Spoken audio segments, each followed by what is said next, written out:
এখন এই পর্যায়ে বক্তব্য রাখছেন হাফেজ ডক্টর সৈয়দ মাবরুক বিল্লাহ আল মাদানী সাহেবজাদা হযরত মাওলানা মুসাদ্দিক বিল্লাহ আল মাদানী দামাত বারকাতুহু।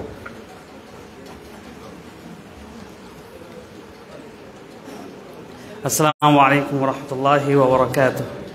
ইন্নাল হামদুলিল্লাহ নাহমাদুহু ওয়া নাস্তাঈনুহু ওয়া নাস্তাগফিরুহু ওয়া নাউযু বিল্লাহি মিন শুরুরি আনফুসিনা ওয়া মিন সাইয়্যাতি আ'মালিনা মান ইয়াহদিহিল্লাহু ফালা মুদিল্লা লাহু ওয়া মান ইউদ্লিলহু ফালা হাদিয়া লাহু ওয়া আশহাদু আন লা ইলাহা ইল্লাল্লাহু ওয়াহদাহু লা শারীকা লাহু ওয়া আশহাদু আন্না মুহাম্মাদান আবদুহু ওয়া রাসূলুহু।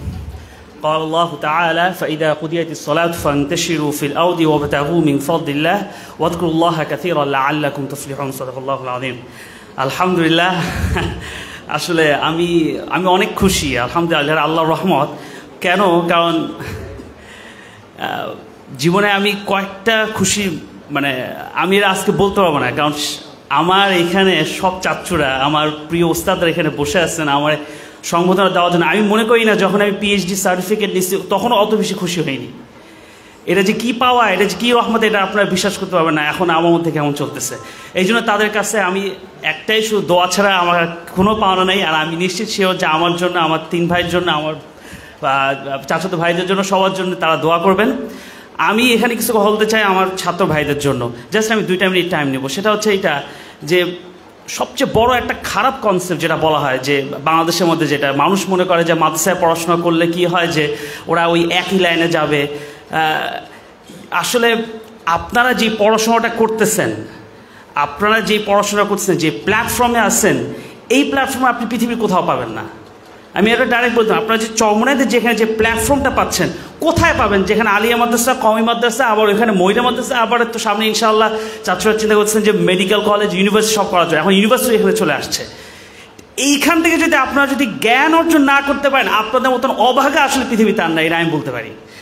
এখন কথা হচ্ছে যে আমরা যখন মাদ্রাসায় পড়াশোনা করব আমাদের মন কোনো সময় সংকীর্ণ করা যাবে না। এই জন্য আল্লাহ সুবহানাহু ওয়া তাআলা বলছেন ফাইদা কুদিস সালাতু ফান্তাশিরু ফিল আরদ।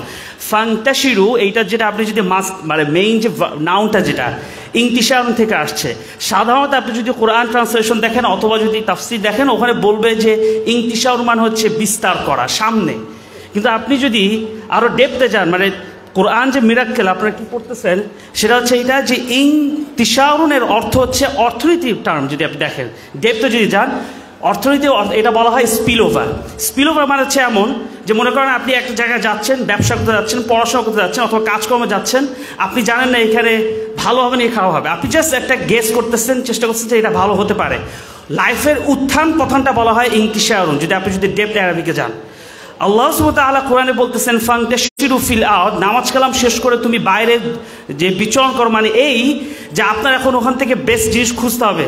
এই যদি পরে 2টা আয়াতে হরফে আতফ দিয়ে আল্লাহ সুবহানাহু ওয়া তাআলা বলছেন ওয়াবতাগু মিন ফাদলিল্লাহ, একটা কন্ডিশন, ওয়াযকুরুল্লাহা কাসীরা 2 নম্বর কন্ডিশন।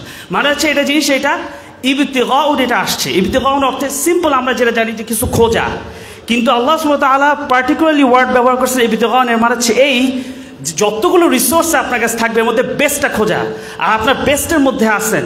সো এটা মনে করতে আপনার তো আর প্রাউড ফিল করা দরকার যে আপনারা কোরআন হাদিস নিয়ে পড়াশোনা করতে পারতেছেন, কিন্তু আপনাদের মন দেখতেছে আমি সংকীর্ণ। কেন মন থাকবে বড়? কেন আল্লাহ সুবহানাহু ওয়া তাআলা কোরআনে বলছেন কুল সিরু ফিল আরদ। আল্লাহ এই আয়াত তো নাও দিতে পারতেন, বলতেন না যে না তোমরা সামনে বিচরণ করে, নাও বলতে পারতেন তিনি। কেন বলছেন? কারণ আমাদের বোঝানোর জন্য, সামনে যাও, আগাও, দেখো দুনিয়াতে আমি কী করছি, ফাঁকা ফাঁকা আকুতুল মুখে দেখার জন্য যে কি তোমার শেখো। এই জন্য আল্লাহ বলছেন যে ওয়াবতাগু মিন ফাদলিল্লাহ, বেস্ট জিনিসটা খোঁজো। একটা হচ্ছে খোঁজা আর একটা বেস্ট জিনিসটা খোঁজো, মধ্যে পার্থক্য আছে।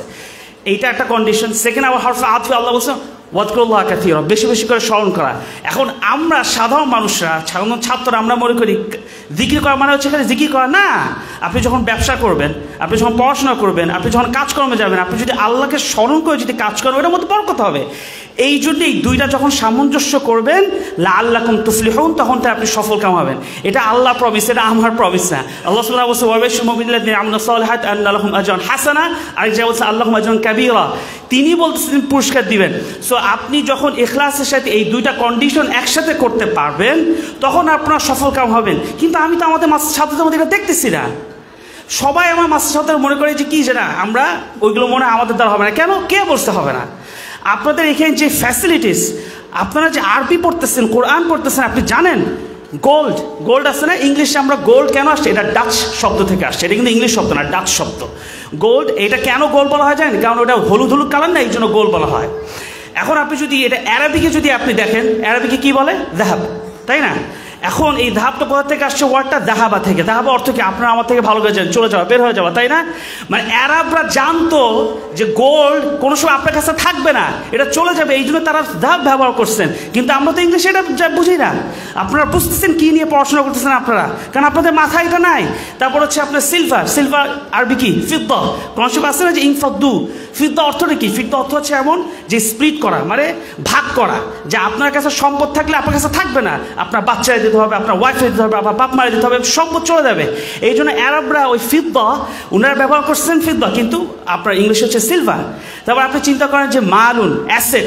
অ্যাসেট মানে কি? যে ইংলিশে যদি আপনি যদি এটা ট্রেডিশনাল অ্যাসেট যদি দেখেন, এর অর্থ হচ্ছে ওয়েলথ, মানে কি? যে আপনার হ্যাপিনেস, মানে মানি ওরা মনে করে টাকা পয়সা হ্যাপিনেস, কিন্তু আসলে তা না। মালুনের আপনি যদি অ্যারাবিকের অর্থ যদি সামনে ট্রেডিশনাল অ্যারাবিক যদি দেখেন, এর মানে হচ্ছিল লিন টুয়ার্ডস, মানে হচ্ছে যেটা আপনার কাছে মনে হবে যে আপনার ওই যে আমাদের একটা মানে তন্দ্রা আসে না, তন্দ্রা এসে চলে যায় না, জিনিসটা হচ্ছে অ্যাট্রাকশন। মালুনের হচ্ছে অ্যাট্রাকশন, এটা কোনো হ্যাপিনেস না। তো ওই অ্যারাবিক নিয়ে আপনারা পড়াশোনা করতেছেন, আপনারা বোঝেন আপনারা কোন লেভেলে, কিন্তু সেই জিনিসটা আপনাদের কোথায়? জীবনে কোথাও কোনো বই আপনারা দেখছেন যেখানে আল্লাহ সুবহানাহু ওয়া তাআলা বলছেন হাতু বুরহানাকুম ইন কুনতুম সাদিকিন? কোনো লেখক পৃথিবীতে, যে কোনো লেখক অথবা যত রিলিজিয়াস বই আছে, কোথাও কি এরকম চ্যালেঞ্জ করে বলছে যে আসো আমার ক্রিটিসাইজ করো যদি তুমি সত্যবাদী হয়ে থাকো? একটা জায়গা আপনি পাবেন, একটা কোনো বইতে লেখা থাকবে যে লেখক বলবে যে তোমরা যদি সত্যবাদী হয়ে থাকো ইন কুনতুম সাদিকিন হাতু বুরহানাকুম, আসো আমার সাথে ক্রিটিসাইজ করো, পারবে? কোনো বই, সেই বই নিয়ে, সেই কোরআন নিয়ে আপনারা পড়াশোনা করতেছেন, হাদিস নিয়ে গবেষণা করতেছেন, তা আপনাদের মন ছোট থাকবে কেন? আপনাদের মন থাকবে বড়, যে হ্যাঁ আমি দাওরা শেষ করতেছি, ওকে আমি মুফতি শেষ, আমি আবার এবার হচ্ছে দাখিলা আমি পড়াশোনা করবো, ঠিক আছে এটা শেষ, এরপরে আমি ইউনিভার্সিটিতে যাব। আপনারা যখন এই নিয়ে যখন সামনে কথা বলবেন, সাধারণ মানুষরা যতই ডক্টরেট হোক, সে যে কথা বলবে তার জন্য মানুষ যদি 100 জন শোনে, আপনার জন্য 1 লাখ মানুষ শুনবে, কারণ তারা জানে যে পিছন দিকে কিছু একটা আছে। এই মন মানুষের সামনে আপনার দাঁড়াতে হবে, কিন্তু এই মানুষ আপনাদের কাছে দেখতেছি না আমি। আর চরমনাই থেকে যদি আপনারা এই যে প্ল্যাটফর্মটা পাচ্ছেন, আপনি 20 বছর আগে দেখেন না চরমনাই কেমন ছিল, এখন কত উন্নত আছে মাশাআল্লাহ। তো এইখান থেকে যদি আপনারা যদি জ্ঞান অর্জন না করতে পারেন, আপনাদের মতন অভাগা আল্লাহু আকবার নাই। আমি সুতরাং আমার উদাহরণ দিচ্ছি না, আমি একটা উদাহরণ দিব। আমি কয়েকটা বড় ভাইরে সবসময় ফলো করতাম। একজন ছিলেন রাশেদ সাইফুদ্দিন, উনি হাফেজ হয়েছেন, উনি আলেম করছেন, উনার কোনো বাপ ছিলেন না, শুধু মা ছিলেন, 2 ভাই। উনি হাফেজ আলেম হওয়ার পর আমার মনে আছে যে নামাজের সময় আমি জাস্ট তার পিছনে রাখাতে পড়তাম তারে দেখার জন্য, কি নামাজের ঠিক ফরজ নামাজ শুরু হওয়ার আগে সুন্নাত পড়ে 5 মিনিট টাইম দিয়ে পড়াশোনা করতেন। তা এরপরে এটা যখন শেষ, তারপর তিনি কি করতেন, আমি তখন বললাম যে ভাই আপনি তো ভালো স্টুডেন্ট, আপনি তো মানে দাখিলে পড় মনে হয় কলেজে চলে যাবেন। আমি বলছি কেন? আমি কেন চলে যাব? আমি পুরো আলেম এখানে শেষ করব, তারপর আমি ইউনিভার্সিটি যাব। তার কনসেপ্টটা দেখেন কীরকম। সে কিন্তু আমাদের মতো পরিবারের, উনি হচ্ছে পুরো জেনারেল শিক্ষিত মানুষ।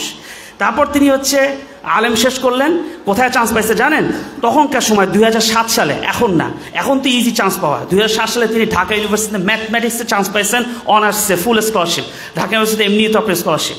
ওইখান থেকে তিনি চান্স পেয়ে ইউএসএতে তার স্কলারশিপ নিয়ে ম্যাথমেটিক্সে মাস্টার্স করতে গেছেন। তিনি কিন্তু হাফেজ, তিনি হচ্ছেন আলেম। তারপর আবার ওইখান থেকে তিনি অস্ট্রেলিয়াতে স্কলারশিপ নিয়ে Canberra university, one of the top university in Australia, ঠিক আছে, ক্যানবেরা ইউনিভার্সিটি তিনি ডাটা অ্যানালিস্টের উপর পিএইচডি করছেন। তিনি এখন কি কাজ করেন জানেন? তিনি এখন আপনার যে আমাদের যে এফবিআই আছে না, সিআইডি আছে না, র্যাব আছে না, ওরকমের যে পুরো সারা বাংলাদেশের যে একজন থাকে সিকিউরিটি অ্যানালিস্ট থাকে, উনি পুরো অস্ট্রেলিয়ার ডিফেন্সে অ্যানালিস্ট। তিনি হাফেজ, তিনি আলেম, তিনি হচ্ছে অস্ট্রেলিয়া কত বড় দেশ আপনি জানেন? 10টা বাংলাদেশগুলো এত বড় দেশ অস্ট্রেলিয়া, পুরো অস্ট্রেলিয়ার সিকিউরিটি অ্যানালিস্ট তিনি হাফেজ, তিনি আলেম। সেই রাশেদ সাইফুদ্দিন কীভাবে পারলেন? কীভাবে পারছেন? সে এই যে এই 2টা ফলো করছেন, ওয়াবাদাহু মিন ফাদলিল্লাহ ওয়াযকুরুল্লাহ কাসীরান লাআল্লাহুম তুফলিহুন। কারণ আল্লাহ সুবহানাহু ওয়া তাআলা বলছেন তো আমি তোমার সফল কাম করবো। এবং আমার মনে আছে আমি যখন মালয়েশিয়াতে যাই তখন ভাইয়ের সাথে আমি দেখা করছিলাম, তখন তিনি অলরেডি মাস্টার্স শেষ, অনার্স শেষ, তিনি মাস্টার্সে যাবেন ইউএসএতে। উনি আমার একটা ছোট্ট একটা বই দিয়েছিলেন, নাম হচ্ছে যে তুমি কীভাবে সফল কাম হবা। ওই বইটার মধ্যে এই আয়াতের ব্যাখ্যাটা ছিল। আল্লাহু আকবার। যদিও আমি তখন ওরকম পড়াশোনা করি নাই, কিন্তু উনি ওইটাই ফলো করছেন, আজকে দেখেন উনি সফল কাম। এবং উনি ওনার ছেলেরও হাফেজ বানাচ্ছেন।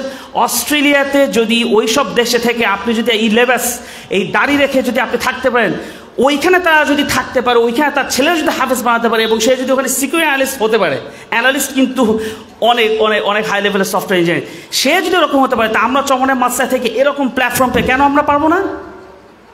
আপনারা বোঝেন, আমি যখন 2004, 5, 6 যখন আমি তারাবি নামাজ পড়াইছিলাম, যে উস্তাদরা এখানে ছিলেন তারা এখনও আসছেন আলহামদুলিল্লাহ। তাদের সাথে আমি দেখা করতেছিলাম একজন করে, কারো কোনো চেহারা চেঞ্জ হয় না, অনলি জাস্ট দাড়িটা খুঁজে সাদা হয়েছে, এই ডিফারেন্স। তো বোঝেন, এত বছর ধরে তারা এত মেহনত করতেছেন, তাদের এত কষ্ট, তাদের কাছ থেকে যদি জ্ঞান আপনি না নিতে পারেন, আপনাদের মতন অবাক। এই জন্যেই ছাত্র হয়েছেন, আপনাদের যদি মাথায় যদি কোনো লক্ষ্য না থাকে, আমি মনে করি যে আপনারা আজকেই গাট্টি বস্তা নিয়ে চরমোনাই থেকে চলে যান। কারণ ছাত্র অনেক আসবে চরমোনাইতে, কিন্তু আপনাদের মাথায় লক্ষ্য যদি না থাকে, তাহলে এখানে পড়াশোনা করার কোনো দরকার নেই। এই জন্য আমি দোয়া করি আপনাদের জন্য খাসভাবে, আমার জন্য খাসভাবে দোয়া করবেন, আমার ভাইয়ের জন্য দোয়া করবেন, আমার চাচাতো ভাইয়ের জন্য দোয়া করবেন। আমরা যদি এই নিয়ে পড়াশোনা করতে পারি, ইনশাআল্লাহ সামনে আমরা আগাতে পারি, কারণ অনেক মানুষ দরকার। আমার কথায় কোনো ভুল থাকলে ক্ষমা করে দিবেন। এই বলে শেষ করছি, আল্লাহুম্মা ইন্না নাউযু বিকা মিন আযাবিল কবরি ওয়া মিন আযাবিন নার ওয়া মিন ফিতনাতিল মাহইয়া ওয়াল মামাত ওয়া মিন মাসিহিদ দাজ্জাল। ওয়াসসালামু আলাইকুম ওয়া রাহমাতুল্লাহ। আলহামদুলিল্লাহ, অসংখ্য শুকরিয়া গুরুত্বপূর্ণ বক্তব্য এবং আমাদের ছাত্র ভাইদের জন্য বিশেষ করে উজ্জীবিত বক্তব্য রাখার জন্য।